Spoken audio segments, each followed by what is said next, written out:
అమ్మో నా ఇల్లు కూల్చేశారు, నా దుకాణంపైకి బుల్డోజర్ వచ్చింది, నా పొట్టగొట్టాడు, నా ఇల్లు కూల్చాడు, రేవంత్ రెడ్డి నాశనం అయిపోతాడు, 5 ఏళ్ల కంటే ఎక్కువ ఉండడు, సామాన్యుడు చచ్చే వరకు ఉంటాడు. నెల రోజులుగా ఇవే మాటలు, ఇవే శాపనార్థాలు. రేవంత్ సర్కార్పై సోషల్ మీడియాలో విపరీతంగా ప్రచారం అవుతున్న మాటలు ఇవి. దీన్ని చూస్తే ఎవరైనా అయ్యో రేవంత్ రెడ్డి ఏంటి ఇంత అన్యాయం చేస్తున్నాడు అనుకుంటారు. ప్రజలపై మరింత నిరంకుశ పాలన అని నిలదీస్తారు. అయితే ఇదంతా నాణానికి ఒకవైపు మాత్రమే. ఆ నాణాన్ని మరోవైపు తిప్పి చూస్తే అసలు కథ తెలుస్తుంది.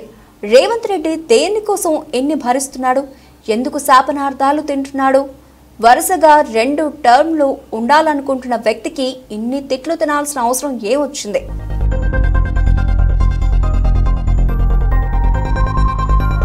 ఏ నాయకుడైనా 10 కాలాల పాటు తన గురించి చెప్పుకోవాలనుకుంటాడు, తిట్టించుకోవాలని అస్సలు అనుకోడు.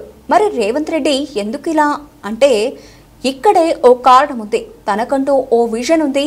హైదరాబాద్ నగరానికి, ముఖ్యంగా మూసీకి ఒకనాటి కళ తీసుకురావాలన్నది తన లక్ష్యం. ఆ లక్ష్యమే తనను ఇంత దూరం తీసుకొచ్చిందని పలువురు అభిప్రాయం వ్యక్తం చేస్తున్నారు.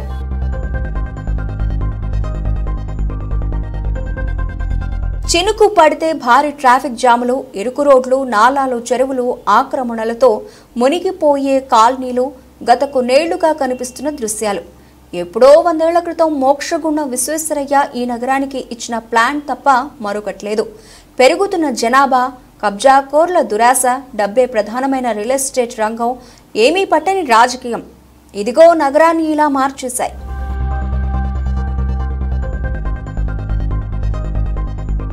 దీన్ని మారుద్దామనే కంకణం కట్టుకున్నాడు రేవంత్ రెడ్డి. చరిత్రలో తనకంటూ ఓ పేజీ ఉండాలని నిరంతరం తప్పించే వ్యక్తి కాబట్టే ఎన్ని అవమానాలు, తిట్లు, శాపనార్థాలు ఎదురైనా తదేక దీక్షతో ముందడుగు వేస్తున్నాడు. సున్నం చెరువైనా, మూసి పరిసరాలైనా, వనస్థలిపురం దుకాణాలైనా దేన్నైనా సాఫ్ సీదా చేయాల్సిందేనని పంతం పట్టారు. భవిష్యత్తు తరాల కోసం ఆరాట పడుతున్న నిజమైన మొనగాడు రేవంత్ రెడ్డి అంటూ సుందర హైదరాబాద్ను కలలుగానే వాళ్ళు అంటున్నారు.